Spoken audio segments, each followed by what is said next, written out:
Hello, Kerala food റെസിപ്പിയിലേക്ക് ഏവർക്കും സ്വാഗതം. വഴുതനങ്ങ ഇഷ്ടമില്ലാത്ത കൂട്ടുകാരാണോ നിങ്ങൾ? എന്നാൽ ഇതൊന്ന് ട്രൈ ചെയ്ത് നോക്കൂ. അതിനാവശ്യമായത് 2 വഴുതനങ്ങ ഇതുപോലെ വട്ടത്തിൽ അരിഞ്ഞെടുക്കാം. ഇനി ഇതിനായി മസാലക്കൂട്ട് തയ്യാറാക്കാം.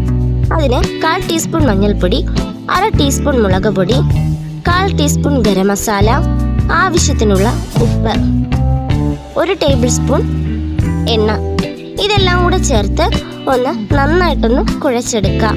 ഇതുപോലെ നന്നായി ഒന്ന് കുഴയ്ക്കാം. ഈ കുഴച്ച് വെച്ചിരിക്കുന്ന മസാലക്കൂട്ട് അരിഞ്ഞു വെച്ചിരിക്കുന്ന വഴുതനയും നന്നായി തേച്ച് പിടിപ്പിക്കാം. ഇതിനിവിടെ ഇരിക്കട്ടെ. നമുക്കിനി ഒരു പാൻ ചൂടാക്കാം. അതിൽ ഫ്രൈ ചെയ്യുന്നതിന് ആവശ്യമായ എണ്ണ ഒഴിച്ചു കൊടുക്കാം.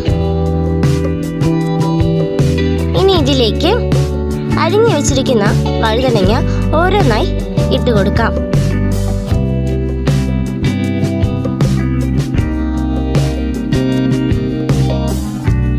വേകുന്നതിന് 2 സൈഡ് മറച്ചൊക്കെ ഇട്ട് കൊടുക്കണം. ഇതൊന്ന് ഫ്രൈ ചെയ്ത് കഴിയുമ്പോഴേക്കും ഇത് ഓരോന്നായി എടുത്തു മാറ്റാം.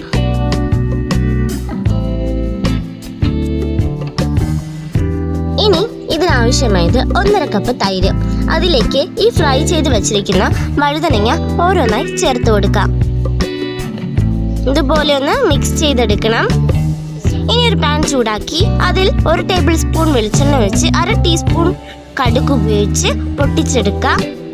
അത് പൊട്ടി വരുമ്പോഴേക്കും അരിഞ്ഞു വെച്ചിരിക്കുന്ന ചെറുള്ളി അതിലേക്ക് ചേർത്ത് നന്നായിട്ടൊന്ന് വഴറ്റിയെടുക്കാം.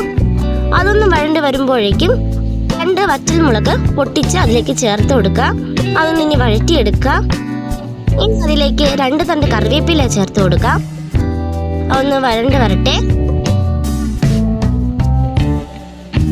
ഇനി ഒന്ന് ചുവന്ന് വരുമ്പോഴേക്കും തീ ഒന്ന് ഓഫ് ചെയ്ത് കൊടുക്കാം. ഇനി ഇതിലേക്ക് 1 നുള്ളു ഉലുവാപ്പൊടി ചേർത്ത് കൊടുക്കാം. ഇത് നന്നായിട്ടൊന്ന് മിക്സ് ചെയ്തെടുക്കാം. ഇനി ഇതിലേക്ക് 1/4 ടീസ്പൂൺ മുളക് പൊടി ചേർത്ത് കൊടുക്കാം. ഒന്നുകൂടെ നന്നായിട്ടൊന്ന് ഇളക്കി യോജിപ്പിച്ച് കൊടുക്കുക.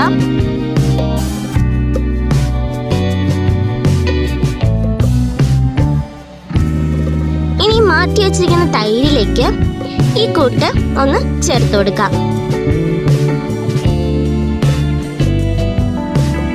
ഇതുപോലെ ഒന്ന് ചേർത്ത് യോജിപ്പിച്ച് കൊടുക്കണം.